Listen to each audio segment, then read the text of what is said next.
Halo, selamat malam Mas. Ini dengan Selamat malam Mas. dengan saya Sandro, YouTuber Hongkong. Mohon Mas. tidak disebutkan nama Nggih. sampean dan identitas karena ini akan Nggih, jadi nggih. pelajaran di konten kami. Nggih. Pripun, Nggih, nggih. bagaimana saya membantunya? Ini loh Mas, keluarga saya itu dari hari Sabtu itu kemarin ada sidang katanya. Soal apa itu namanya? double data gitu loh. Siap. Sejak saat itu nggak bisa dihubungi lagi Mas. Terus kami kan kehilangan jejak Mas. Dia sudah nggak online gitu loh. Terus gimana kami bisa tahu kira-kira apa jadi dipidana atau dipulangkan gitu loh. Oke. Begitu Mas. Ya menurut pengalaman yang pernah saya dikabari beberapa 7 atau 8 anak yang kena data ganda. Kalau dia dengan majikan terus dia mengakui dan biasanya dia kembali ke tempat majikannya. Kembali ke tempat majikannya, terus tinggal riwariwi untuk tahanan luar. Terus habis itu sampai hari yang ditentukan sidang, terus dia mengakui, bayar denda 1.000, ya terus lepas, nggak ada masalah, tetap kerja di majikan. Tapi kalau berikutnya adalah dia banyak ABCD dan tidak mengakui bla bla bla bla bla, ya mereka diamankan. Karena kan bukti dan data mereka sudah jelas gitu loh, bahwa mungkin di tahun sekian dia datang dengan nama ini, dengan nama A. Kemudian datang di tahun sekian dia datang dengan nama B. Dia itu ada semuanya, data yang masuk itu komplit dan lengkap. Diurus sama siapa, di imigrasinya masuk tanggal berapa, itu dia oke. Nah, sekarang ketika itu tidak bisa dihubungi, kalau sampean atau jenengan ini mau dapat, lebih baik karena setiap kasus yang bermasalah dan dimasukkan ke dalam tahanan, itu KJRI lah yang akan tahu.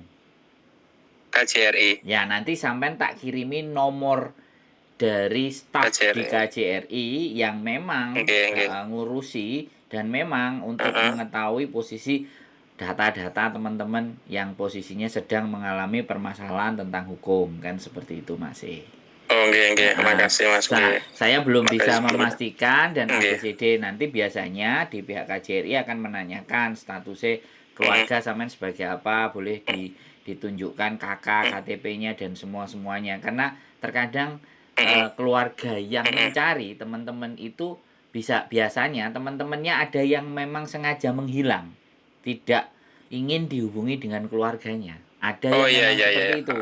Makanya ketika nanti kejelasannya itu ada dan ada pihak keluarga, maka KJRI pun akan memberikan informasi yang tepat, karena di dalam PT, di pas waktu dia berangkat di PT, data-data dia kan pasti masih ada, kakaknya siapa, semuanya apa, kan makanya dia cross check di situ, cross check data. Iya. Mas. Kira-kira ada lagi yang butuh diinformasikan atau butuh sampean bertanya lagi? Ada yang belum jelas? Sejauh ini cukup Mas, cukup paham saya sudah. Iya, nanti kalau Masnya bisa kasih nomor telepon sebelumnya, makasih. Saya kirim habis ini. Iya Mas. Saya kirim dan jenengan, siap. Nggih. Makasih ya Mas. Makasih. Nggih, ndherekaken semah nuwun. Nggih, selamat malam nggih, monggo. Oke, assalamualaikum. Buat teman-teman semuanya, kita ada nomor yang bisa teman-teman hubungi yang dari KJRI, karena memang yang bertugas, yang mempunyai data, yang mempunyai segala sesuatunya itu dari pihak KJRI. Maka dari itulah teman-teman semuanya, saya sampaikan bahwa sekali lagi ya, orang di Hongkong itu kadang-kadang ada yang memang dia menghilang dari keluarganya, ada juga yang memang dia tidak mau dan tidak ingin dihubungi oleh keluarganya dan sengaja menghilang. Kalau sengaja menghilang, otomatis ketika KJRI di follow up, maka dia tidak akan bisa, ya dia hanya bisa menunjukkan ABCD dia tidak terkena kasus, mungkin dia masih di dalam majikan atau ABCD atau bla bla bla bla. Tapi ketika teman-teman keluarganya sudah tersandung tentang permasalahan dan persoalan tentang hukum, maka yang terjadi, sekali lagi, yang terjadi pastinya adalah KJRI yang turun tangan. Karena kembali lagi ya, teman-teman itu kalau mau mencari orang di Hong Kong, sebenarnya kalau kesulitan, silakan datang aja ke PT. Ini adalah garda yang paling mudah dan paling sederhana. Jadi waktu berangkat itu PT-nya ada di mana, alamatnya di mana, nomor teleponnya di mana. Kalau PT-nya nggak dapat, teman-teman bisa kejar sponsornya. Jadi jangan sampai lepas itu dan jangan sampai lewat. Yang menjadi masalah itu terkadang udah berangkat-berangkat aja, sponsornya nggak kenal, PT-nya nggak ada, nggak tahu keberadaannya di mana, atau bahkan sekali lagi bisa jadi sudah tutup PT-nya. Nah, itu yang menjadi persoalan. Maka dari itu tetap bahwa catatan sponsor PT yang berusaha yang memberangkatkan teman-teman itu sebaiknya itu tercover. Teman-teman kalau sebagai keluarganya itu juga harus bisa tahu, harus ada paham. Jadi kalau tiba-tiba lose contact, nggak bisa dihubungi, ya kan, sosial medianya atau apapun yang di Indonesia itu boleh bertanya ke PT, itu sangat boleh, karena PT yang memberangkatkan mereka, yang bertanggung jawab atas mereka. Jadi itu wajib seharusnya PT itu memberikan keterangan bagaimana dan seperti apa, keep in contact. Tetapi kebanyakan masalahnya adalah orang-orang ini adalah yang nggak ngerti, yang nggak terlalu paham. Pokoknya berangkat, dapat duit, sudah. Makanya di Hong Kong tidak senyaman, tidak seenak yang teman-teman bayangkan. Yang di sini itu mati-matian berjuang. Saya cuma ingin menggambarkan saja, ya kan. Kalau ataupun mereka enak, berarti dia bisa menyesuaikan pekerjaannya, dia bisa.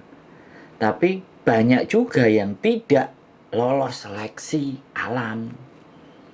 Artinya tidak lolos seleksi alam, depresi, susah, akhirnya ada trouble, ada masalah. Kayak kemarin contohnya Mbak Istiqomah masuk ke rumah sakit jiwa, ya kan. Jadi ada juga yang tiba-tiba menghilang, tidak ingin ditelepon keluarganya. Nah, keluarganya juga harus bisa sangat menyadari dan memahami, gitu loh. Nah, yang ditakutkan adalah keluarganya itu ibaratnya ya memang minta kiriman-kiriman terus, telepon tentang kiriman dan semuanya. Tidak sedikit ya teman-teman yang ada curhat seperti itu. Makanya di konten ini saya berharap bahwa segala sesuatu yang terjadi itu pasti ada alasannya. Dan semoga alasan-alasan itu teman-teman bisa pahami, bisa tahu dan jalurnya kemana. Tapi it's okay, fine. Kalau saya bisa bantu, saya akan berusaha bantu semampu saya. Tapi saya tidak akan pernah menjanjikan bantuan saya adalah bantuan yang terbaik. Tapi dengan konten ini saya berharap bisa berbagi ke teman-teman semuanya, bisa menjadikan teman-teman semuanya juga menyadari atas dirinya sendiri. Dan sekali lagi juga, saya bukan orang yang sempurna, masih banyak salah. Jadi bisa dikritik, bisa dikasih masukan. Sehat selalu buat kalian, keep stay tune in my YouTube channel and see you the next video. Bye-bye.